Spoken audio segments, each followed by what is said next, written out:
Puji Tuhan, haleluya. Puji Tuhan, selamat hari Minggu bagi kita semuanya. Kita mengucap syukur betapa baiknya Tuhan di dalam hidup kita. Sehingga setelah kita memuji, menyembah Tuhan, saatnya kita akan mendengarkan firman Tuhan. Dan saat ini kita akan berbicara tentang iman. Waktu lalu kita juga bicara tentang iman pengikut Kristus. Dan saat ini kita akan berbicara tentang iman lebih jauh lagi. Karena iman itu bukan cuma sebatas pengakuan akal. Kita tahu semuanya, tetapi iman itu harus direalisasikan di dalam kehidupan kita setiap waktu, setiap hari, untuk menunjukkan iman kita kepada Tuhan. Dan untuk itu saudara-saudara, kita akan berbicara tentang iman ini lebih jauh lagi, bahwa iman itu sangat penting saat-saat ini, apalagi menghadapi tantangan, menghadapi persoalan dan masalah kehidupan.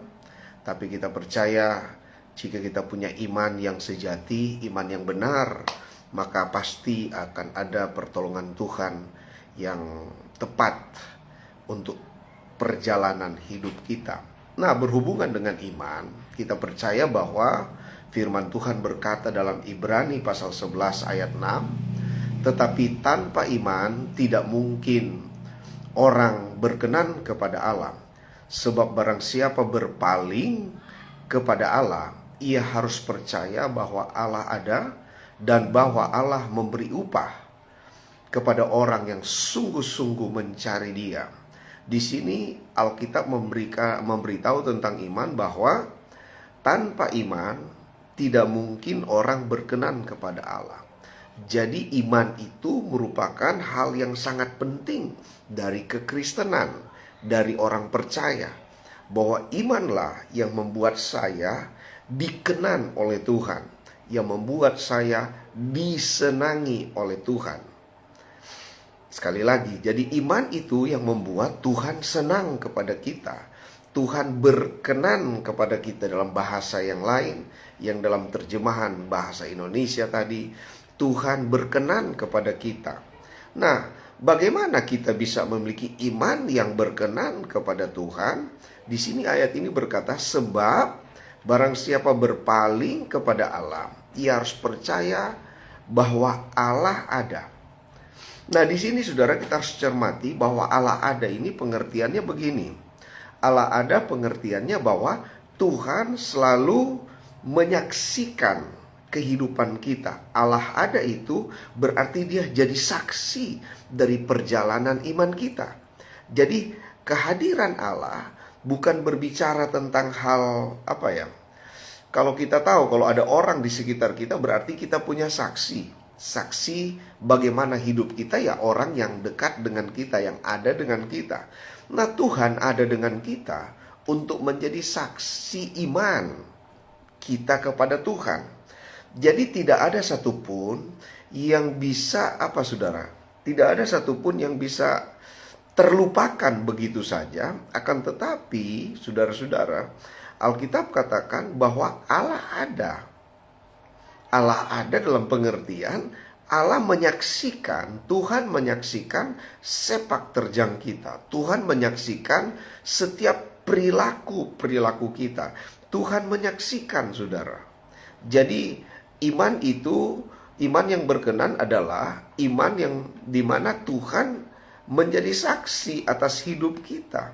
Karena apa, saudara-saudara? Dia ingin melihat bahwa iman kita tetap berjalan dalam kehendaknya. Iman kita tetap berjalan dalam kerinduan-kerinduan hatinya. Coba kita lihat saudara-saudara dalam Yakobus pasal yang pertama ayat 7, Yosua pasal 1 ayat 7 dan ayat 8. Ini sangat sederhana saudara-saudara, ayat ini kita baca sama-sama. Hanya kuatkan dan teguhkanlah hatimu, dengan sungguh-sungguh bertindaklah hati-hati sesuai dengan seluruh hukum yang telah kuperintahkan kepadamu oleh hambaku Musa. Janganlah menyimpang ke kanan atau ke kiri, supaya engkau beruntung kemanapun engkau pergi.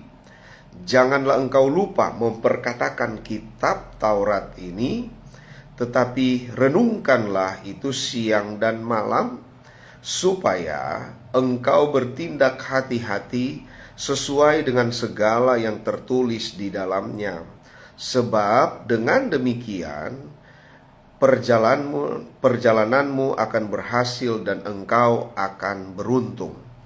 Jadi saudara-saudara, dari ayat ini berkata berhubungan dengan iman. Jadi iman itu yang membuat kita berkenan kepada Allah.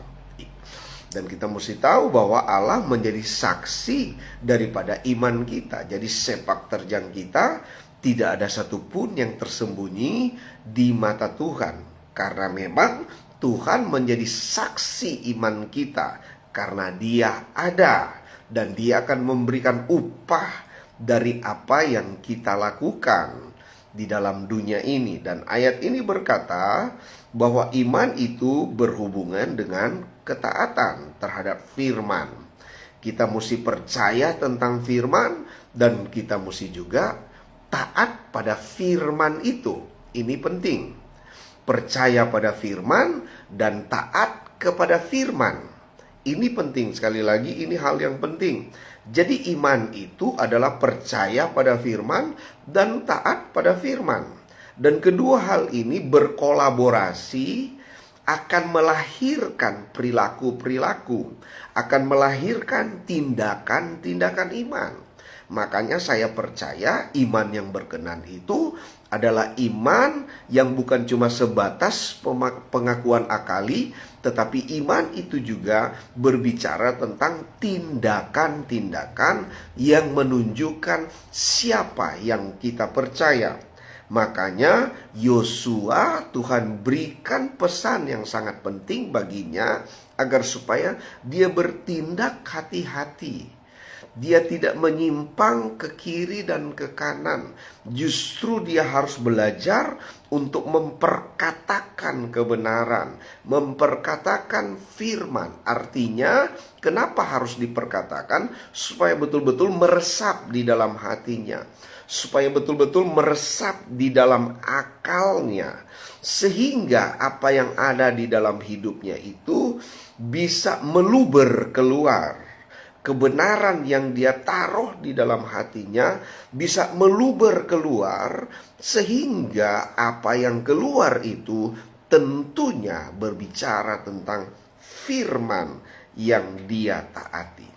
Jadi saudara-saudara yang saya kasihi dalam Tuhan, marilah kita belajar sebagai umat Tuhan untuk memahami bahwa yang membuat kita berkenan kepada Tuhan adalah iman kita.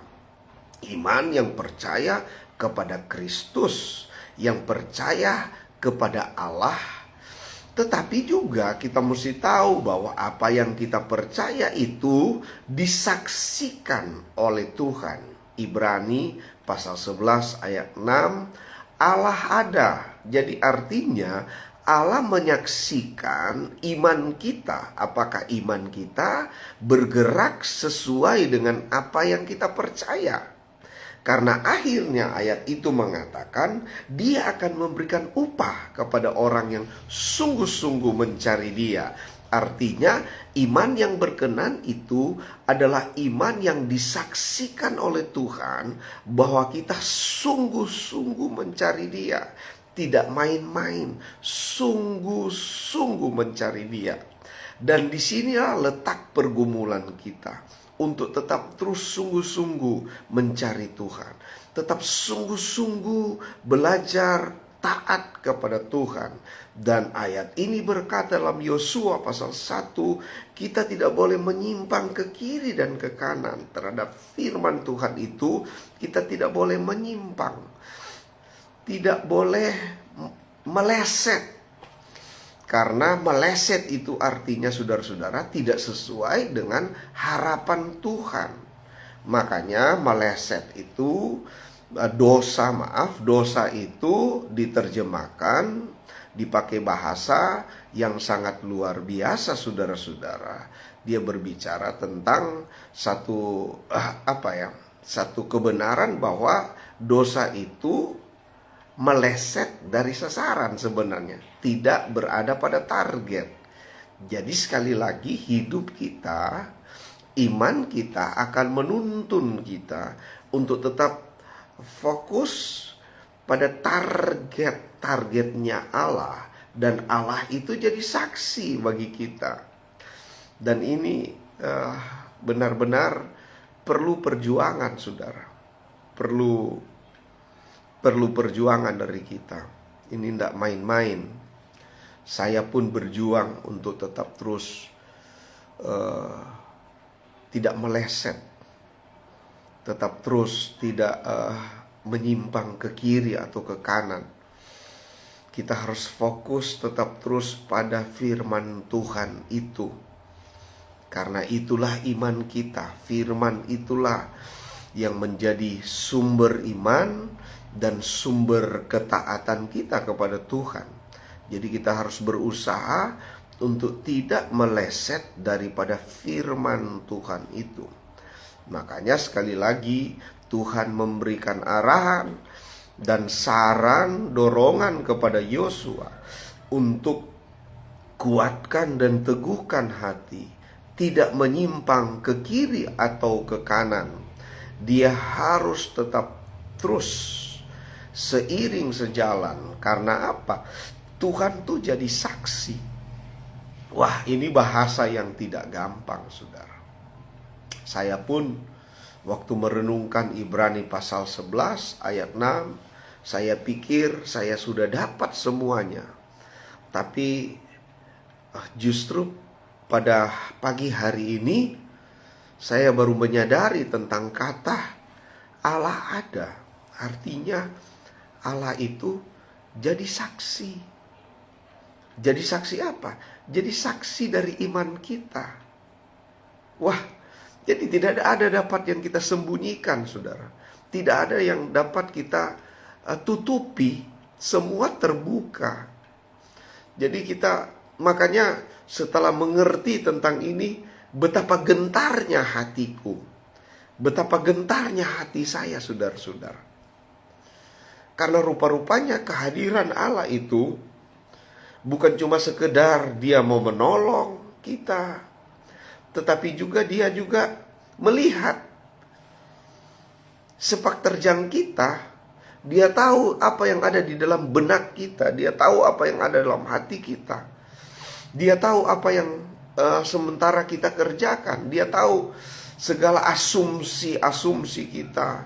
Dia tahu apa yang berkecamuk di dalam hati kita.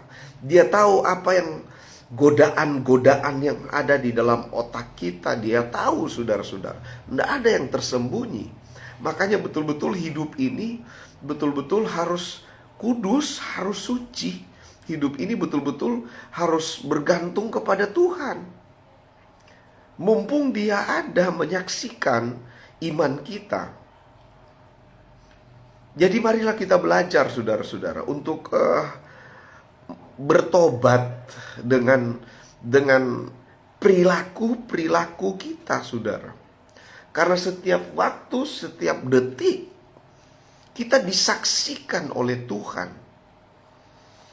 Sepak terjang kita disaksikan oleh Tuhan. Tidak ada yang dapat kita bohongi di hadapan Tuhan. Ya Tuhan, tolong kami semuanya. Ini tidak mudah. Ini tidak gampang. Perlu perjuangan ekstra dari kita. Dan selalu mengangkat tangan kepada Tuhan. Supaya Tuhan tolong kita, Tuhan angkat kita, Tuhan ampuni kita, Tuhan memberikan second chance lagi kepada kita, Tuhan memberikan kita kesempatan lagi kepada kita. Siapa tahu punya waktu untuk memperbaiki diri, siapa tahu punya waktu untuk memperbaiki iman kita kepada Tuhan. Siapa tahu Tuhan masih memberikan kesempatan waktu untuk memperbaiki keadaan diri kita masing-masing. Sebab setelah merenungkan ini, saudara-saudara, Allah ada. Waduh, Allah ada di satu sisi memang, wah pasti ada mujizat, pasti ada pertolongan.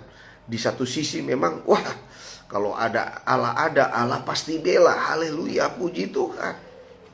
Tetapi di sisi juga yang lain, saya berpikir itu beresiko kalau Allah ada. Resikonya apa, saudara-saudara? Resikonya dia tahu sepak terjang kita. Dia tahu hati kita ini, motif-motif yang ada dalam hati kita, negativitas di dalam hidup kita. Dia tahu, saudara. Dia jadi saksi. Ini tidak mudah. Makanya iman yang berkenan ini, saudara-saudara, perlu terus untuk untuk dibaharui. Karena Alkitab katakan orang benar hidup oleh iman. Jadi kehidupan kita, saudara-saudara, iman itu oleh iman. Makanya iman itu jangan merasa puas dengan imanmu. Harus tetap terus buka hati, harus tetap terus buka peluang untuk pembaharuan, harus tetap terus buka peluang untuk Tuhan benahi. Karena mungkin masih ada yang harus diperbaiki di dalam hidup kita, dan kita tahu belum ada yang sempurna. Sehebat-hebatnya kita berbicara, sehebat-hebatnya kita berretorika, sehebat-hebatnya kita berkata-kata, saudara, itu tidak menjamin bahwa iman kita berkenan kepada Tuhan. Makanya saya selalu belajar untuk membuka diri untuk Tuhan.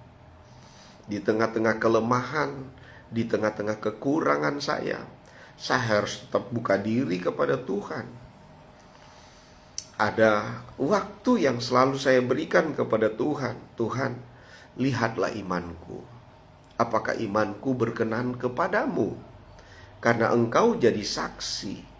Karena sekali lagi, saudara-saudara, kalau Tuhan jadi saksi, bukan berbicara, oh Tuhan membela kita, Tuhan menolong kita. Bukan cuma itu sisinya. Saudara mesti tahu juga ada sisi yang lain. Kalau Tuhan ada, berarti dia menyaksikan sepak terjang kita. 1 kali 24 jam, dia menyaksikan sepak terjang iman kita kepada Tuhan. Kita memang bersyukur Tuhan ada, dia menolong kita, dia mengurapi kita, dia memberikan kita peluang-peluang kesempatan, haleluya. Tetapi saya ingin membawa saudara untuk memahami bahwa Tuhan ada juga, tahu motif-motif hatimu yang tersembunyi, tahu juga pikiran-pikiranmu yang tersembunyi, agenda-agendamu Tuhan tahu. Intrik-intrik hidupmu Tuhan tahu. Nah, ini yang harus tetap terus dibenahi, karena ini berhubungan dengan iman. Iman yang berkenan. Makanya sekali lagi, saudara-saudara, Tuhan mengarahkan kepada Yosua, kuatkan dan teguhkan hatimu. Jangan menyimpang ke kiri atau ke kanan. Renungkanlah, perkatakanlah firman Tuhan siang dan malam. Jadi Tuhan berikan solusi kepada Yosua bagaimana supaya dia memelihara imannya yang berkenan. Bagaimana agar supaya iman yang berkenan itu melahirkan hal-hal yang berkenan kepada Tuhan. Haleluya. Jadi saudara-saudara, penting sekali. Makanya coba kita lihat lagi di dalam Matius pasal 7, berhubungan dengan iman dan ketaatan. Karena saya percaya iman adalah ketaatan. Orang beriman belum tentu taat. Orang yang taat sudah pasti orang yang beriman. Makanya saya coba untuk bermain di sini, saudara-saudara, untuk diri saya dan kita semuanya, betapa pentingnya iman adalah ketaatan, mesti tegas. Matius pasal 7, saya baca ayat 24 sampai ayat 25 bagi kita semuanya. Setiap orang yang mendengar perkataanku ini dan melakukannya, ia sama dengan orang yang bijaksana, yang mendirikan rumahnya di atas batu. Kemudian turunlah hujan dan datanglah banjir. Lalu angin melanda rumah itu, tetapi rumah itu tidak rubuh sebab didirikan di atas batu. Tetapi setiap orang yang mendengar perkataanku ini dan tidak melakukannya, ia sama dengan orang yang bodoh, yang mendirikan rumahnya di atas pasir. Kemudian turunlah hujan dan datanglah banjir, lalu angin melanda rumah itu, sehingga rubuhlah rumah itu dan hebatlah kerusakan. Kita melihat kebenaran firman Tuhan ini, saudara-saudara, memberitahu kepada kita semuanya bahwa kalau berhubungan dengan iman, berhubungan dengan ketaatan, kita harus belajar untuk memperbaiki fondasi hidup kita. Karena fondasi hidup kita akan menentukan bangunan yang akan kita bangun. Jadi kalau berhubungan dengan iman, berhubungan dengan ketaatan terhadap firman Allah, mari kita belajar untuk melihat fondasi hidup kita. Ini berbicara tentang fondasi. Kalau bicara tentang fondasi, itu berbicara tentang kapasitas, berbicara tentang kemegahan, berbicara tentang besarnya bangunan, tingginya bangunan. Itu ditentukan oleh fondasinya. Dan Alkitab berkata, fondasi yang benar, fondasi yang baik adalah orang yang mendengarkan firman Tuhan dan melakukannya. Jadi mendengar dan melakukan adalah cara untuk membangun fondasi iman yang benar, iman yang berkenan, mendengar dan melakukan. Di sini satu paket. Satu paket ini, saudara. Mendengar dan melakukan. Jika ingin melihat Tuhan menyaksikan iman kita berkenan atau tidak, pastikan fondasimu, yaitu mendengar firman dan melakukan firman. Inilah yang akan melahirkan, sekali lagi, inilah yang akan menghasilkan kehidupan yang berkualitas.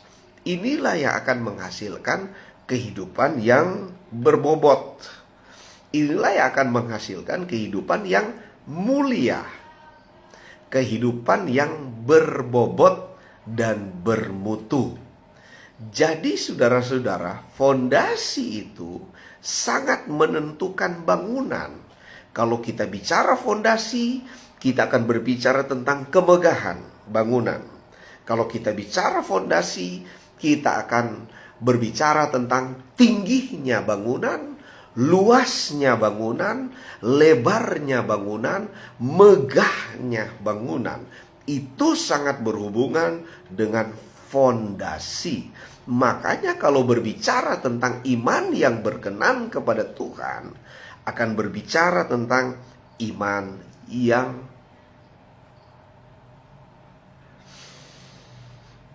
berkenan kepada Tuhan.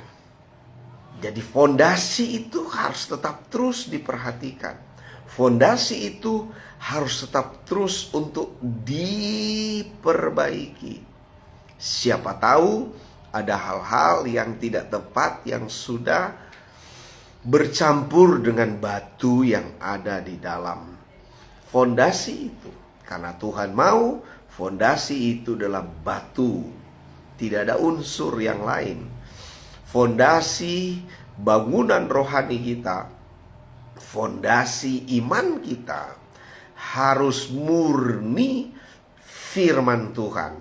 Firman Tuhan yang bagaimana? Firman Tuhan yang kita dengar dari Tuhan dan kita lakukan untuk Tuhan. Inilah firman iman. Coba kita lihat tentang ketaatan yang dilakukan oleh dua tokoh yang ada di dalam Alkitab. Ibrani pasal 11 ayat 7 dan 8. Mari kita baca sama-sama. Ibrani 11 ayat 7 dan 8. Karena iman maka Nuh dengan petunjuk Allah tentang sesuatu yang belum kelihatan, dengan taat mempersiapkan bahtera untuk menyelamatkan keluarganya, dan karena iman itu ia menghukum dunia, dan ia ditentukan untuk menerima kebenaran sesuai dengan imannya. Karena iman Abraham taat ketika ia dipanggil untuk berangkat ke negeri yang akan diterimanya menjadi milik pusakanya. Lalu ia berangkat dengan tidak mengetahui tempat yang ia tuju. Saudara yang saya kasihi dalam Tuhan, dari sini kita melihat bahwa ada dua contoh tokoh berbicara tentang iman, tokoh ketaatan. Kalau saya pakai sebutan seperti itu, tokoh ketaatan, yaitu Nuh dan Abraham. Jadi mereka membangun sesuatu untuk menerima, saudara-saudara. Di sini bahasanya belum kelihatan. Dengan petunjuk Allah tentang sesuatu yang belum kelihatan. Jadi target dari ketaatan dia kepada Tuhan adalah sesuatu yang belum kelihatan. Jadi kalau berbicara tentang iman, berbicara tentang sesuatu yang ada di balik dari apa yang kita lihat. Sekali lagi, kalau berbicara tentang iman yang taat kepada Tuhan, tujuannya adalah sesuatu yang tidak terlihat. Jadi melampaui apa yang bisa kita lihat secara fisik. Itu adalah iman. Surga belum kita lihat. Surga belum kita lihat. Firdaus belum kita lihat. Bumi dan langit yang baru belum kita lihat. Tetapi itulah yang akan menjadi tujuan iman kita. Tetapi untuk mencapai itu, saudara-saudara, apa yang Nuh percaya, apa yang Abraham percaya, dia harus realisasikan. Dia harus taati day by day. Dari waktu ke waktu dia harus kerjakan sesuatu. Dia harus melakukan sesuatu. Ini penting, saudara. Untuk mencapai goalnya, mengalami keselamatan daripada Tuhan, Nuh harus bangun bahtera di atas gunung. Tuhan berikan petunjuk berapa lebarnya, berapa panjangnya, berapa tingginya, terbuat dari apa. Tuhan berikan petunjuk secara rinci kepada Nuh. walaupun belum kelihatan maksudnya, belum kelihatan. Kenapa belum kelihatan, saudara? Nuh waktu itu, saudara-saudara, belum ada teknologi tentang perahu besar seperti itu, karena akan menampung manusia yang banyak tadinya. Seberapa banyak yang mau, tapi manusia tidak mau. Jadi yang diselamatkan waktu itu justru binatang-binatang beserta dengan keluarganya, dan itu berpasangan. Seluruh binatang ciptaan Tuhan berpasangan datang masuk dalam bahtera. Artinya betapa besarnya sebenarnya bahtera yang dibangun oleh Nuh lewat petunjuk Tuhan. Di buku Kejadian dengan jelas menceritakan bilik-biliknya, bahan-bahannya, lebar, panjang, dan tingginya. Itu dengan detail dicatat oleh Alkitab di buku Kejadian. Hebatnya Alkitab kita, itu detail dicatat. Tetapi sebenarnya Nuh belum pernah melihat kapal. Kalau kita kan sudah pernah melihat kapal. Jadi tidak kaget kita kalau ada kapal besar. Tidak kaget lagi, karena kita sudah pernah lihat, pernah mungkin naik kapal, atau pernah lihat di televisi. Jadi tidak merupakan hal yang mengagetkan kita. Tapi Nuh betul sama sekali belum ada cerita tentang itu. Bahkan air turun dari langit, hujan aja belum ada cerita tentang itu. Tapi Nuh mentaati apa yang Tuhan katakan. Jadi artinya saya beritahu kepada kita betapa sulitnya sebenarnya Nuh mau taat waktu itu. Sulit. Belum lagi ada orang-orang yang ada di sekitar dia yang tidak percaya tentang akan datangnya air bah, akan datangnya malapetaka. Tidak percaya mereka. Saat itu manusia begitu jahat di sekitar dia.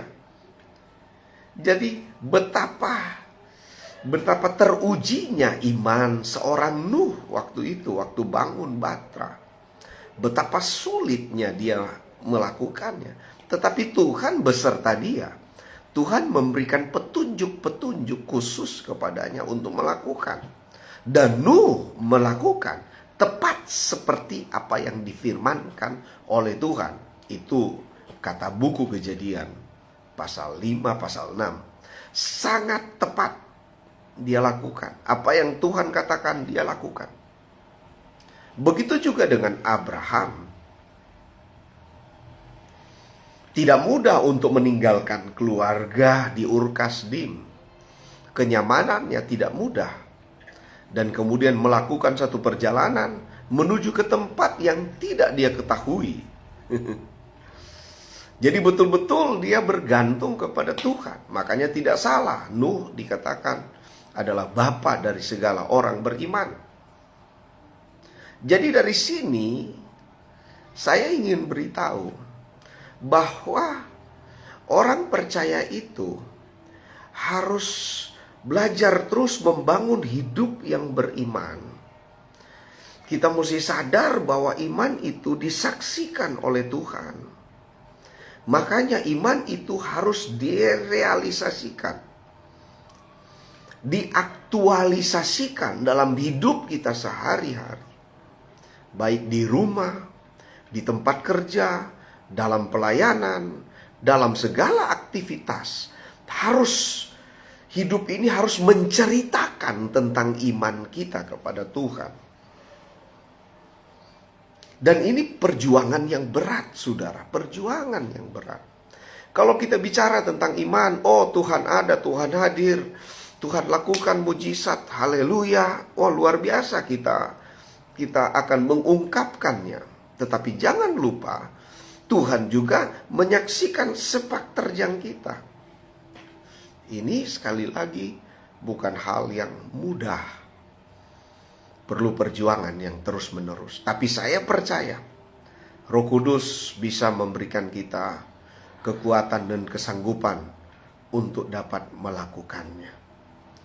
Haleluya. Jadi sekali lagi, Mari kita belajar untuk hidup dengan iman yang berkenan kepada Tuhan, yaitu mesti taat kepada firman Tuhan. Jadikan firman Tuhan itu sumber iman, sumber ketaatan kita. Tuhan Yesus memberkati kita semuanya.